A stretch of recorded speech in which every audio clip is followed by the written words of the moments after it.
Hello, dwellers of the internet, welcome back. Today I wanted to talk a little bit about Venom because the character is rather topical recently.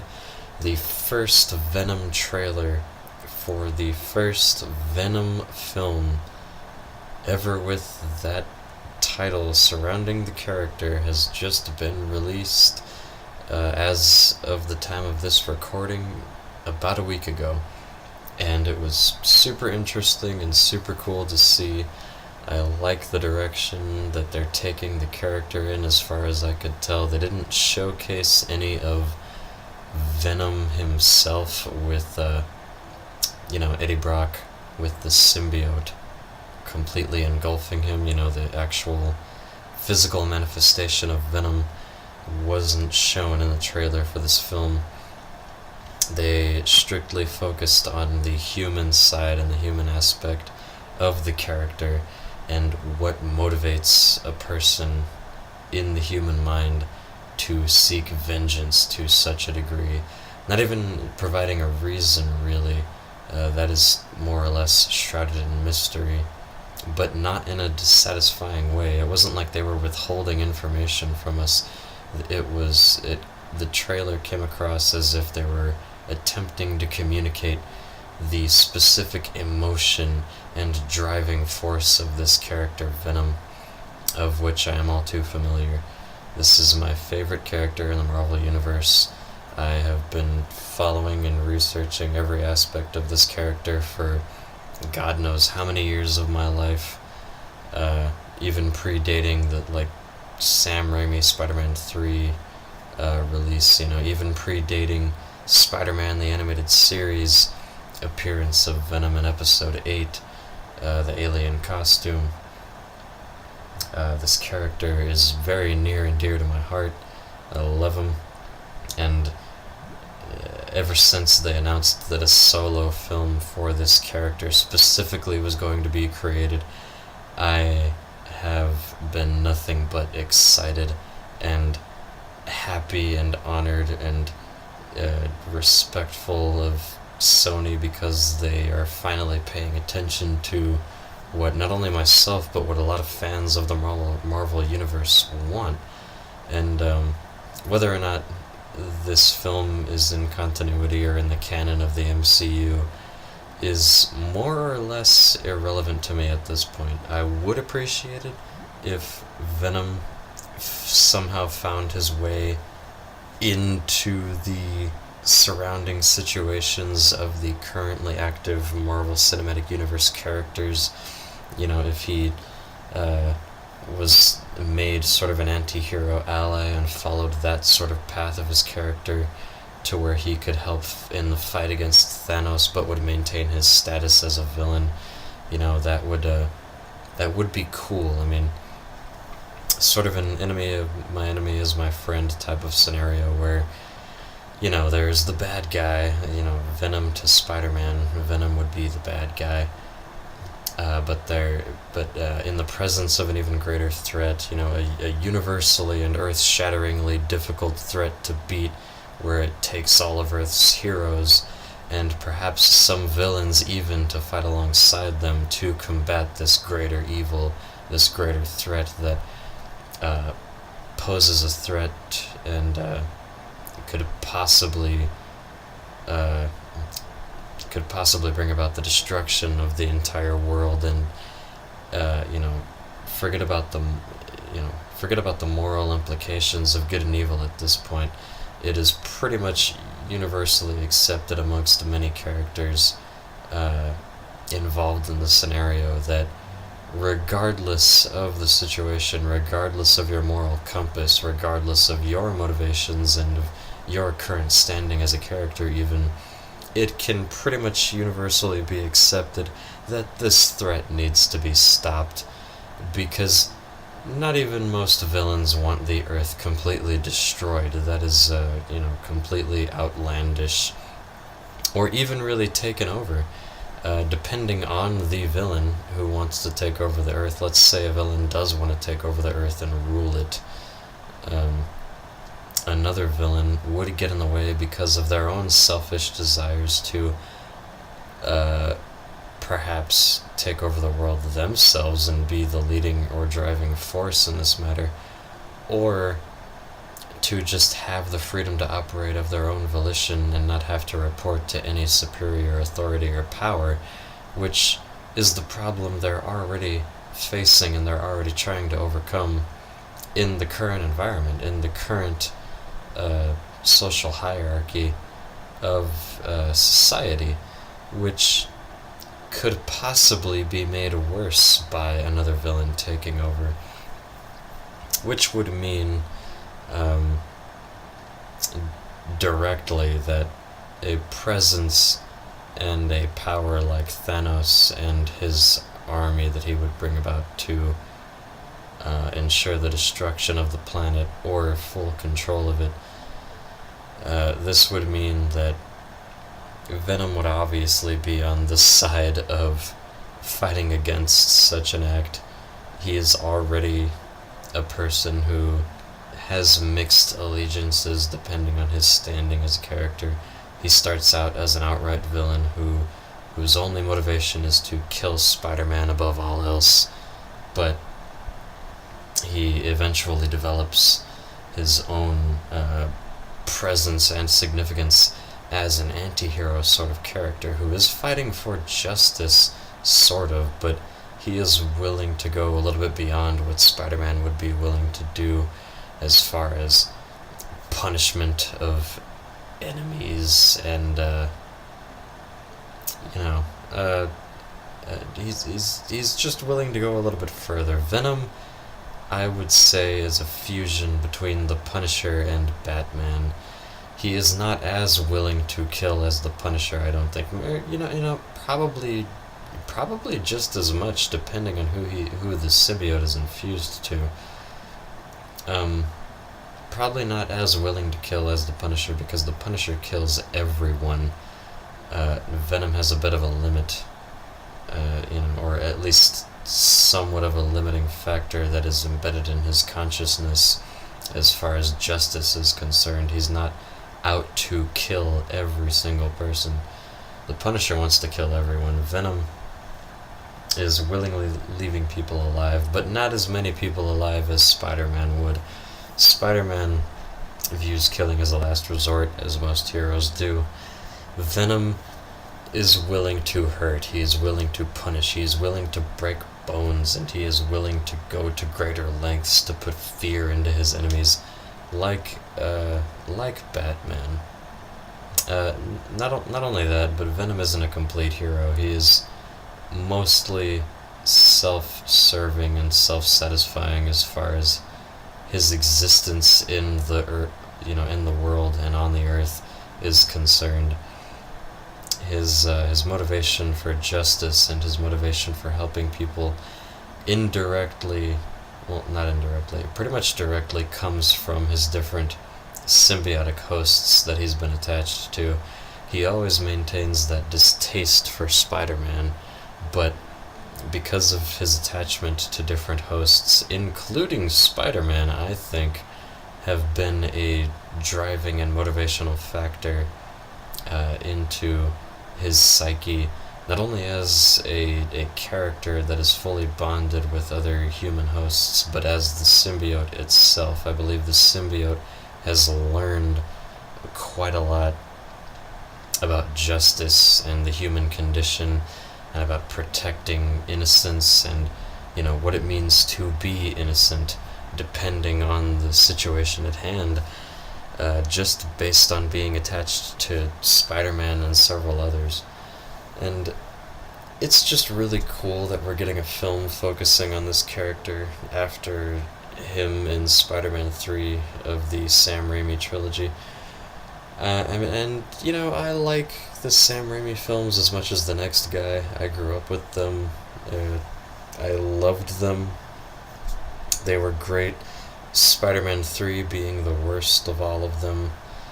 But therein lies the problem. Venom is my favorite character, and they did him probably the most injustice in that film. Venom, first of all, is supposed to be a hulking creature.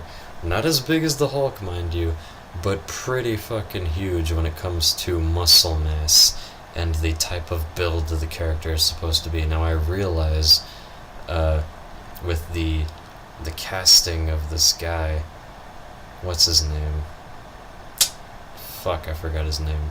I don't know. I can't think of it right now. But Tom Hardy. That's the guy. He was Bane. So they're obviously moving more in the direction of a person who can fill those shoes of a larger build for a character, and the bulking of the mass of what this character is supposed to exemplify, as far as physical features are concerned. But they so that's reliable, and that's good news. That was good news from day one, that Tom Hardy was going to be playing him, because we all know after him playing Bane that he could play a character of larger mass and larger size, and a character who can throw their weight around and use the strength to their advantage. He is good at playing a character like that. If he could do Bane, I am fairly confident that he could do Venom. But so that aspect is being taken care of. But another thing they ruined in Spider-Man 3 about this character is that Eddie Brock, now don't get me wrong, I believe the character that Topher Grace was playing is kind of an interesting character to work with, like a sleazeball Christian kind of character who believes, due to some kind of misinterpreted religious faith and what's the word I'm looking for? Like a misconstrued self-importance kind of thing, to where his psyche is not only flawed, but a bit corrupted. I think that is a cool character to try to portray in this film, which is why I don't completely write off this interpretation of Venom as extremely horrible. But it's let me clarify that it's hard for me not to do that. I see this interpretation of Venom as an interesting character, but it is by no means Venom, and it by no means does justice to what Venom is supposed to be. This character is a sleazeball, a sleazebag, who is only interested in getting revenge on Peter Parker because he ruined his career in photography, of which he deserved. And the main difference between this interpretation and the actual version of Venom that's rooted in the comics is that this guy not only has had a rough life, but he's attempting to he's not cheating the system out of some kind of malice or some kind of need to get ahead because he believes he's superior to everyone. He is doing it because he believes he's doing what is necessary in the struggle of life. He believes that if he doesn't attempt to get ahead in the photography industry, that he won't make the money that he needs to survive. And that is more so what it's about for Eddie Brock in the comics, is that he's doing it for survival, and he's doing it to just attempt to make it another day. He's the common man. He's not even the common man. He's not middle class. He's somebody who's just trying to make it, who is suffered tragedies, and who's just trying to make a living kind of thing. He's the working man. And Spider-Man ruins this for him, ironically, because of Spider-Man's heart, and because Spider-Man believes that no matter your situation, you should be extremely idealistic when it comes to your views on right and wrong, which is why Spider-Man is the heart of the Marvel Universe. I could talk all day about that. That may come at a later date, but this is the main difference between Eddie Brock as a character and Eddie Brock as portrayed in the Sam Raimi trilogy, is that he comes off as relatable, extremely relatable, in fact, and it's a sympathetic character in the comics and in the Marvel Universe. In Sam Raimi's trilogy, he comes off as a complete asshole, just like a sleazebag who's trying to get one over on the little guy, who's taking advantage of the very person who Eddie Brock was originally meant to be. So, in a certain sense, in a certain respect, you get the sense that he not only doesn't deserve to have the symbiote attached to him, but this character doesn't deserve to be Venom. And what Venom ultimately ends up being is not even that far of a stretch from Eddie Brock's character. It's him under the influence of an alien symbiote. Which is a problem, I think, in Spider-Man 3 altogether, is the fact that the alien symbiote doesn't really have its own personality.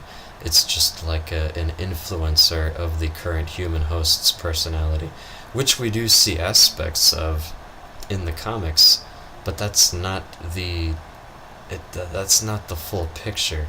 That's not the complete characterization of the symbiote and what Venom is. That should be in any kind of film exemplifying him.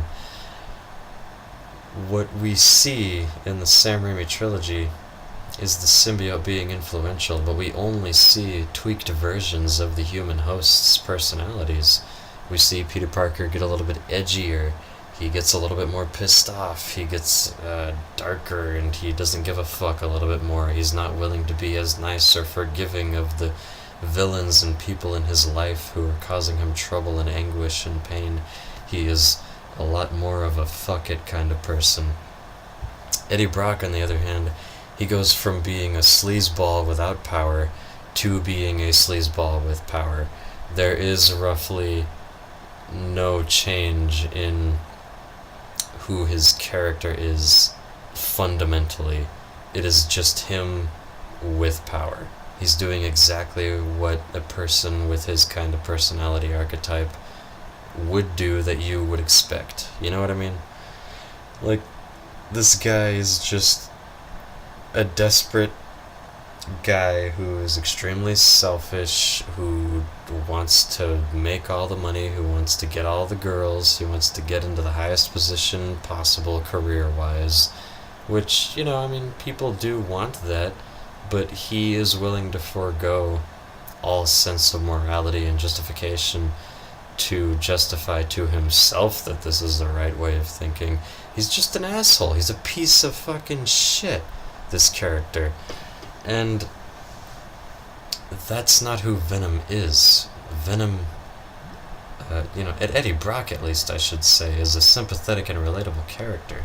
Him getting attached to the symbiote and becoming Venom is not only becoming a completely different character that is not just the symbiote influencing a character. Let me get that straight. When you see Venom in the comics, when you see him in the animated series even, Venom refers to himself as we. It is two separate entities coexisting to create one whole new one. Two sides of an individual that separate could not do the things that Venom could do. They don't carry that kind of weight. See, the symbolism of Venom and what makes him cool and important, half of the awesomeness of the aspect of that character is that it takes two halves to make the whole. That the symbiote attached to Spider-Man, or attached to Mac Gargan, the Scorpion, or attached to anybody else, could never be fully what, on the scale of power, or on the scale of ferociousness and, fear-inducing monstrosity as it could be when the symbiote is attached to Eddie Brock. And on the flip side, obviously, Eddie Brock could never be that monster, that threatening of a villain, that powerful of an anti-hero, that mainstay level of a character, if it wasn't for his attachment to the symbiote. That is what I think the Sam Raimi trilogy completely missed the point of when they were creating their version of Venom, which I think was just kind of tacked on at the end there anyway. There's a whole controversy about that. I'm not actually, I haven't refreshed myself on the memory too recently, but there was some issues involving the character anyway. But regardless of all that, this new film, I think, is going to do justice to the character, because already with the first trailer we are seeing, through focus on the human aspect of the character, that they already get it. They know that the character is supposed to be relatable and sympathetic. They know that it's supposed to be tragic. They know that he is supposed to be dangerous. And you feel all of those things from Tom Hardy already within just a couple minutes of a trailer. And I think it's promising. It's going to be very cool, I think. Anyways, Venom is the best. My favorite character. I just wanted to talk about him a little bit, considering that movie is going to come out soon. And I hope it's received well. I have no idea. I hope maybe they retcon it to be part of the MCU. I don't know about that either, but here's hoping. See you guys in the next one. Peace.